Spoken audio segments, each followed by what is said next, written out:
going on, Jerome's beautiful Saturday. Birds are chirping and stuff, and it's time for another Vikings news dump. So, Jonathan James McCarthy, Vikings floating at 3-4. Looks like he's coming back next Sunday against the Lions. Season saver. Please don't suck. Yeah, right. And Kevin O'Connell fed the media jackals on Friday, and this is his long-winded answer about J.J. McCarthy, right? So this is pull quotes from Alex Lewis, The Athletic. Outside of yesterday, over the past 4 or 5 weeks, we've seen the ability to move the football and to do some of the things we've been accustomed to for the better part of 3 years, or being able to find completions, move the football, and we've just had lapses at times in different instances on either third down or red zone, specifically against the Eagles, that were ultimately setbacks to ultimately getting the points required to win the games. Yeah, I think.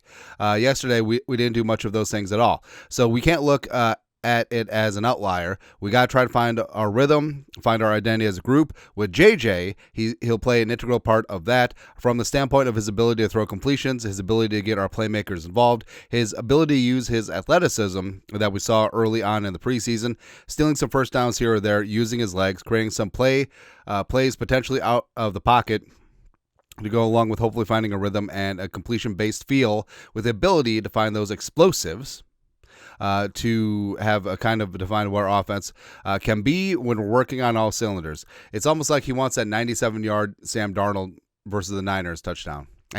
Yeah. It's got to be an all-11 thing. We got to protect him. We got to find a way to provide the quarterback with time to find those open players. And then for JJ, it's going to be about the commitment that he's made throughout his rehab, getting back to those concrete fundamentals and techniques that allow his feet and eyes to work together and find completions to any one of our 5 eligibles, whether it's receiver or TJ or even Aaron Jones or Jordan Rzay out of the backfield. So also I love we got to get back to his concrete fundamentals and techniques, which if you'd watched Carson Wentz the last couple of weeks, he's banged up. His mechanics and techniques are all over the place. It's just, yeah. But I feel like his comments do signal that McCarthy will be back, right? And also with Wentz, he didn't field a single Wentz question on Friday. I thought that was weird, right? So all in with 9, feeling fine with 9. Let's go. And speaking of protecting J.J. McCarthy, he said this. Alex Lewis, The Athletic. Vikings head coach Kevin O'Connell said hope with left tackle Christian Darrisaw is consistent Sunday to Sunday schedule will lead to more full workload. Darrisaw played 41 snaps versus Cleveland, 9 snaps versus the Chargers.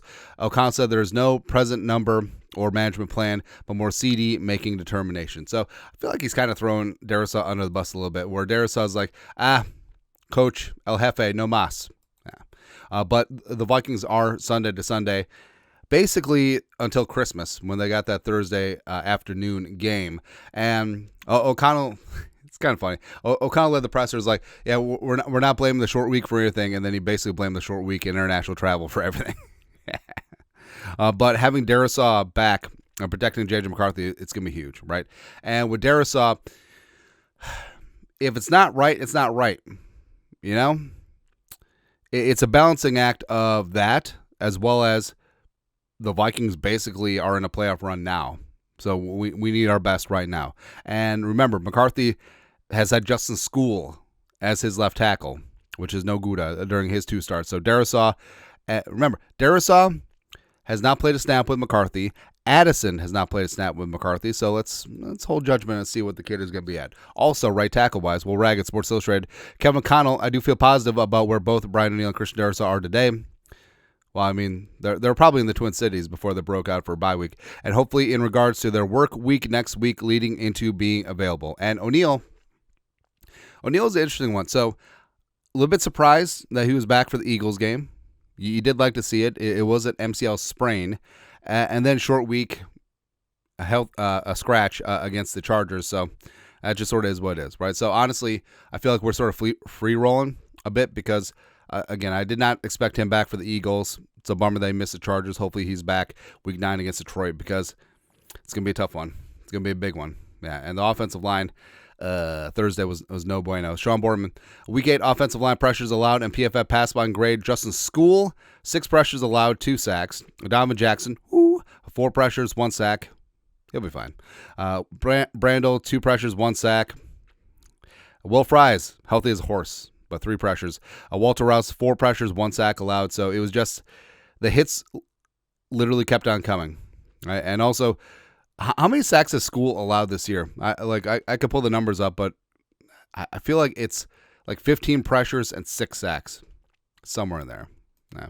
And also, this one's going to grind your gears a little bit. Alec Lewis, the Athletic again. Vikings on 2nd and 2 or fewer and 3rd and 2 or fewer. 35 total plays this season, 7 games. 18 pass attempts, most in the NFL. 15 rush attempts, 28th in the NFL. 17 first downs, 29th in the league. And a 44.7% success rate, 32nd in the league. Average at 63.3%.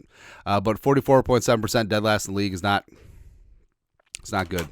It's no bueno. So, you could say it's the lack of the offensive line. You could say that it's quarterback play. You could say that inability to run the football. There's a lot of things going on there. And it's been a hot mess. And frankly, it's been a bit of an issue, especially 3rd and 1, 4th and 1 or less during the Kevin O'Connell regime. It's just like he's allergic to running the football. And also, not going to 3rd down with a 2-down plan. Honestly, against the Chargers, if you're planning on punting, why are you calling that Lulu exotic Jefferson in the backfield long developing play? Or why don't you just plan on running it twice? If they stop you twice, hats off to them. You get the ball. All right, but I don't know. Like that's the problem with Kevin O'Connell. Like, I respect Dan Campbell because he trusts his guys. He's aggressive. He goes for it. But O'Connell, I just feel like sometimes yes, sometimes no. Like, so when O'Connell goes for it, it seems like it's not a part of the plan. It's just like, damn, here. Yeah. Also, on injury news, Alec Lewis again. Vikings head coach Kevin O'Connell said there's no update on edge rusher Andrew Van Ginkel. O'Connell said he's been encouraged by Van Ginkel's limited work, and he hopes to see him back sooner rather than later. So, necks are always touchy, sure. He didn't go on IR, so that's good, but also the Vikings are basically running out of injured reserve designated for return type players. And AVG, 2nd team All-Pro last year, great against the run, great rushing the passer, big-time play, Gink 6. Miss him, man. Absolutely miss him. And Van Ginkel returning isn't the magic solution for the defensive woes, but it certainly will help. Also, not helping, so the Vikings waived linebacker Kobe King, 6th-round pick out of Penn State. Tried to get him back onto the practice squad as they made room for Aaron Jones on Thursday. But the Jets, the goddamn Jets, adding another chapter to the dumbest rivalry in sports history. They claim Kobe King. Now, here's the thing. Like, a lot of people are freaking out. Oh, Kobe King. Oh, fire Quasi. Lost another draft pick. I mean, Kobe King was fine. We even had him projected back onto the practice squad. But Austin Keys, the UDFA, has outperformed him. Straight up. All right, so it's not that huge of a loss, but I understand how it looks on the surface. Oh, another draft pick wasted by Quasi. That's all right, but the damn Jets. Yeah. Also, Darren Orlovsky, he of the 11-yard end zones, he was on ESPN talking about this. I think this is the most disappointing rooster in football right now. Dan Orlovsky weighs in on the Vikings after loss to the Chargers on Thursday. Plus, he did point out that Carson Wentz is not the problem with the Vikings. I feel like he's a little bit the problem, right? But here's the thing, too. A lot of people have been pissing and moaning about, oh, they should bring back Darnold. I don't think that Darnold is the solution in this spot either. I don't think he would be because there's so many other deficient things going on. I mean, when Darnold was in there, the defense was great. Now, quarterback and offense putting up points and staying on the field, picking up first downs, resting the defense certainly plays a part in it, but Darnold didn't play defense. Darnold didn't play special teams. Darnold didn't play O-line. So there's so many other things that are non-quarterback related, or at least directly related, that are wrong with this team right now. And this is a frustrating thing because on paper, on purpose, this should be one of the best rosters in the NFL. And it's lack of execution. It's a bunch of injuries leading to lack of chemistry. It's been so many things. All right. So hopefully the Vikings will, as Cashman said, nut up and get after things. But Orlovsky's not wrong here, right? And still early in the season, we'll see if we can turn around. Also, Pete Schrager, speaking of the quarterback position, Purple Suasion, Scraggs talking about J.J. McCarthy. I don't know if there's any quarterback with more pressure on his shoulders and for the pressure to deliver for that front office and that coaching staff for the decisions they made. And also, he's correct, where Kevin O'Connell, Kwesi basically bet their jobs on J.J. McCarthy. Didn't re-sign Darnold or Daniel Jones. They didn't bring back. They didn't sign Aaron Rodgers. Right? And there is pressure, right? And it's sort of flipped on its head, where all this talk before the season was, hey, J.J. McCarthy just keeps the Lamborghini on the road, hands at 10-2, but now we're looking at him like the white knight. He's not the white knight. He's just a white guy. So hopefully he can distribute things, and hopefully his athleticism, his tenacity can help rally the troops. Because remember, it's exactly what he did in the fourth quarter against the Bears, right? And don't discount that. On the road, division game, played ass, thank you, first 3 quarters, 3 touchdowns in a quarter. It's going to be good. Yeah. Opposite of good is Vikings special teams. Vikes fan page. The Vikings have 14 special teams penalties through 7 games so far this season. Something has got to change. So wiping out nice returns, putting the Vikings offense behind the 8 ball, starting field position wise. And Coach Hat, love him, but the units are underperforming. And coaches who should and could be on the hot seat, like I don't think any changes are going to happen over the bye in season, or the mini bye in season. But off season, I feel like Coach Hat is on the hot seat. I feel like running backs coach and run game coordinator Curtis Motkins should be on the hot seat. I feel like offensive line coach Chris Cooper obviously should be on the hot seat, but I guess we'll see. Maybe Flores. Hey. Nah. Also, lastly, you got Justin friggin' Jefferson. So in his Thursday game, kind of got overshadowed by everything else going wrong. But Justin Jefferson, youngest player to reach 8,000 receiving yards.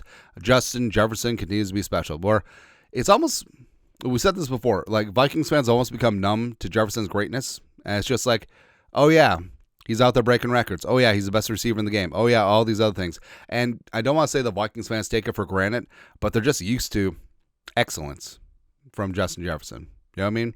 And we got to step up, because otherwise, could he request a trade at some point? I wouldn't really blame him. Hopefully not, but keep Skull alive. That's all. Anyways, that's it. That's at Saturday Vikings News Dump. You're the absolute best. You know what to do. Skull production value.